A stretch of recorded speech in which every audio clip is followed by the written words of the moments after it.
Baik. Assalamualaikum warahmatullahi wabarakatuh. Alhamdulillahirabbil alamin. Assalatu wassalamu ala asrofil anbiya'i wal mursalin wa ala alihi wa sahbihi ajmain.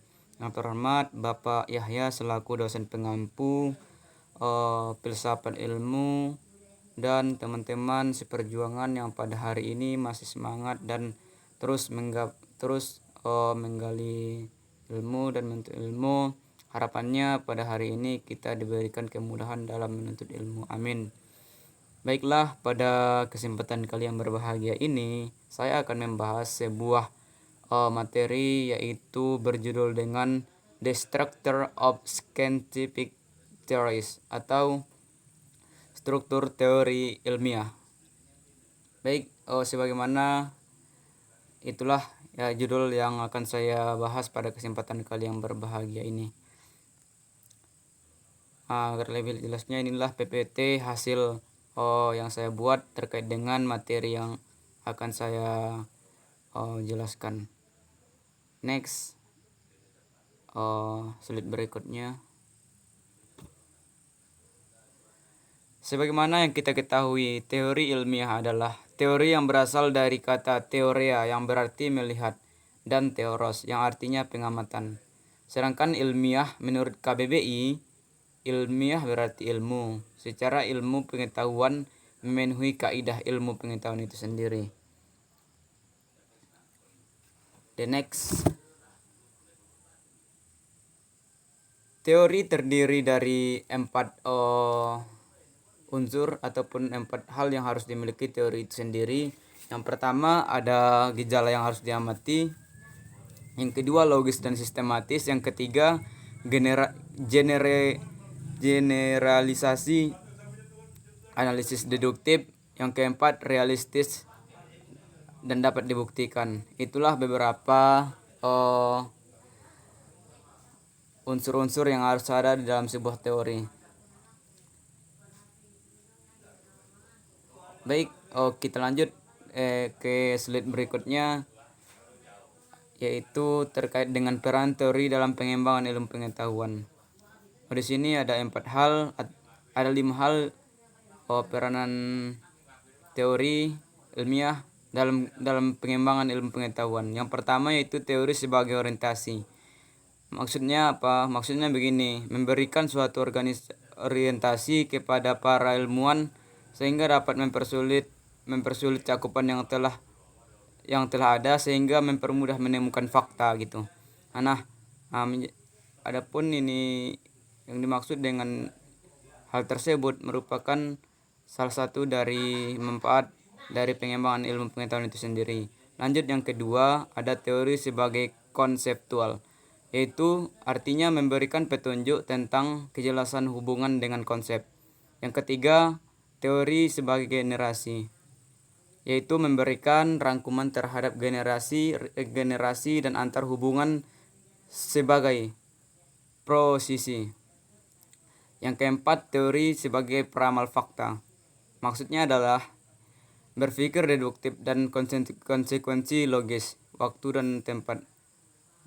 Yang kelima yaitu teori sebagai to gap in order the knowledge, yaitu memberikan kesempatan untuk melengkapi kesenjangan dengan melengkapi, memperjelas dan mempertajam. Itulah 5 dari peran teori dalam pengembangan ilmu pengetahuan. Next, slide berikutnya. Fungsi dari teori. Teori mempunyai 9 fungsi. Yang pertama yaitu mengorganisasikan dan menyimpulkan. Yang kedua memfokuskan. Yang ketiga memperjelas. Yang keempat mengamati. Yang kelima membuat prediksi. Yang kelima heuristik atau membantu penemuan. Yang ketujuh mengkomunikasikan pengetahuan.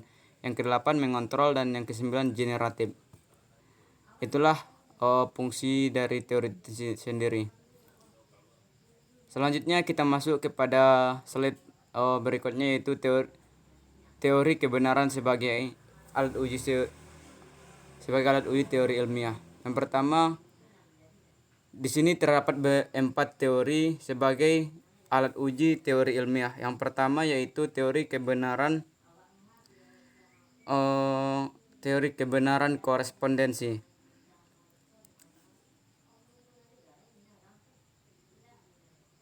yaitu artinya adalah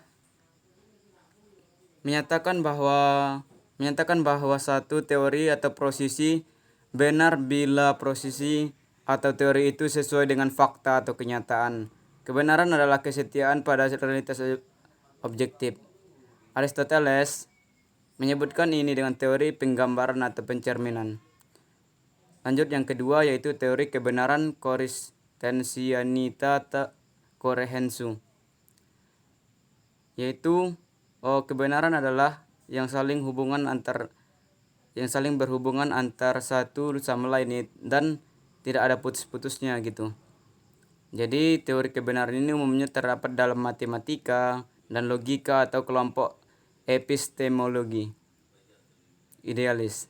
Bagi penganut teori kebenaran ini, konsistensi suatu pernyataan atau teori dengan sistem pernyataan sebelumnya sudah diandalkan kebenarannya dan menjadi tolak ukur kebenaran itu sendiri. Lanjut yang ketiga, ada teori kebenaran pragmatis. Pragmatis adalah aliran filsafat yang lahir di Amerika Serikat abad ke-19 yang menekankan pentingnya akal budi atau rasio sebagai sarana pemecahan masalah dalam kehidupan manusia, baik masalah yang bersifat teoris, yang dikenal dengan sebagai tokoh semiotik, yaitu William James. Sebagai seorang pragmatis, William James menolak teori cermin atau mirror theory sebagai gambar realistis dan menggantinya dengan prinsip kegunaan atau kebermanfaatan. Dan kita lanjut kepada teori yang keempat, yaitu teori kebenaran performatif, yaitu teori ini berasal dari Johann Langshaw Austin, seorang filsuf Inggris yang mengumpulkan teori tindak bahasa. Teori kebenaran performatif yang disebut juga tindak bahasa mengingatkan kebenaran satu tindakan yang dihubungkan dengan satu pernyataan. Apabila seorang menteri menyatakan dengan ini seminar resmi saya buka, maka sang menteri tidak menyatakan suatu benda atau objek indrawi, akan tetapi suatu pernyataan yang berkaitan dengan tindakan. Karena tuturan itu menyatakan suatu perbuatan, maka disebut dengan tuturan performatif. Nah, itulah beberapa teori yang menguji teori ilmiah.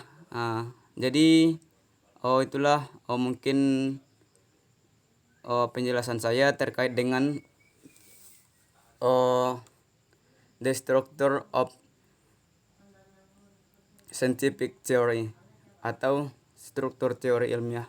Mungkin hanya itu pembahasan saya pada hari ini, pada kesempatan kali yang berbahagia ini. Yang salah datangnya dari Allah Subhanahu wa Ta'ala, yang salah datangnya dari saya sendiri, dan yang benar datangnya dari Allah Subhanahu wa Ta'ala.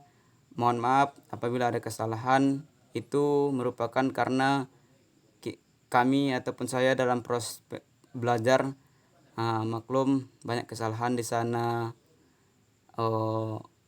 di sini gitu. Jadi harapannya teman-teman mampu saling membantu dan saling memberikan kritikan serta memberikan dukungan agar kedepannya kita terus baik lagi.